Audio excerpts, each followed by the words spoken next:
एक बार एक बड़े से हॉल में बहुत सारे लोग बैठे थे।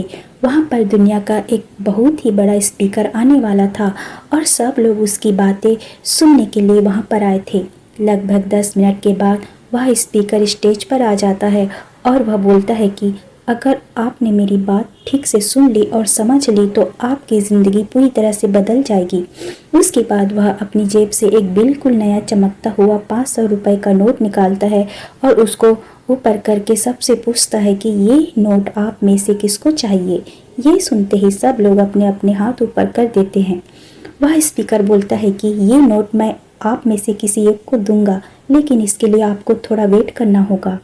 अब वह स्पीकर उस नोट को अपनी मुट्ठी में बंद कर लेता है और थोड़ी देर तक उसको मसलता है। अब उस नोट में सल पड़ जाते हैं और वह थोड़ा पुराना सा दिखने लगता है और वह एक किनारे से थोड़ा फट भी जाता है। इसके बाद वह फिर से उस नोट को ऊपर करके पूछता है, अब ये 500 का नोट किसको चाहिए। इस बार भी सभी लोग अपने हाथ ऊपर कर देते हैं। तब स्पीकर ने उस नोट को जमीन पर गिरा दिया और उस नोट पर 3-4 बार पैर रख दिया। इससे नोट और भी पुराना हो गया और उस पर थोड़ी मिट्टी भी लग गई थी। फिर उन्होंने उस नोट को ऊपर किया और पूछा कि अब बताओ, अब इस नोट को आप में से कौन लेना चाहता है। और इस बार भी सब के सब ने अपने हाथ ऊपर कर दिए। स्पीकर जब अब नोट को फिर से नीचे जमीन पर गिरा देता है और उसके ऊपर कूद कूद कर उसको दोनों पैरों से रगड़ देता है और उसके ऊपर चाय भी गिरा देता है। अब नोट इतना गंदा हो जाता है कि उसको पहचानना भी मुश्किल होता है। कोई भी उस नोट को देखता तो यही बोलता कि अब ये सिर्फ एक गंदा कागज का टुकड़ा है, अब यह बेकार है, इस दुनिया में इसकी कोई वैल्यू नहीं है। स्पीकर ने एक बार फिर उस नोट को उठाया और ऊपर करके सबसे पूछा, अब इस नोट को कौन लेना चाहता है। और इस बार भी सब के सब ने अपने हाथ ऊपर कर दिए। कितना भी गंदा पुराना मिट्टी में सना हुआ चाय का दाग लगा हुआ हो, लेकिन अभी भी वह 500 रुपये का नोट ही था। जिंदगी कई बार बड़े बड़े झटके देती है। आप एग्ज़ाम में फेल हो जाते हो या जॉब के इंटरव्यू के बाद आपका सिलेक्शन नहीं होता।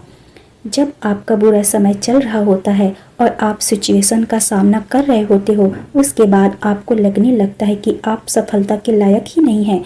आपको लगता है कि दूसरे लोग आपसे बेटर है और आप किसी काम के नहीं हो, आपकी कोई वैल्यू नहीं है। हमेशा याद रखो, इससे कोई फ़र्क नहीं पड़ता कि आपने कितनी बार सिचुएशन का सामना किया है, आप ज़िंदगी में कितनी बार फेल हुए हो, आपकी वैल्यू हमेशा वही रहेगी जो पहले थी। आपके पास कुछ खास है जो दूसरों के पास नहीं है और ये कोई भी आपसे छीन नहीं सकता। अब तक सफलता नहीं मिलने से आपकी वैल्यू कम नहीं हुई है। आप अभी भी अपने बारे में कितना भी लो फील कर रहे हो, उससे कोई फ़र्क नहीं पड़ता। जो लोग आपको अच्छे से समझते हैं वो लोग आपके वैल्यू को उतना ही मानेंगे जितना पहले मानते थे। तो अपनी वैल्यू को समझो और कुछ बड़ा करके दिखाओ।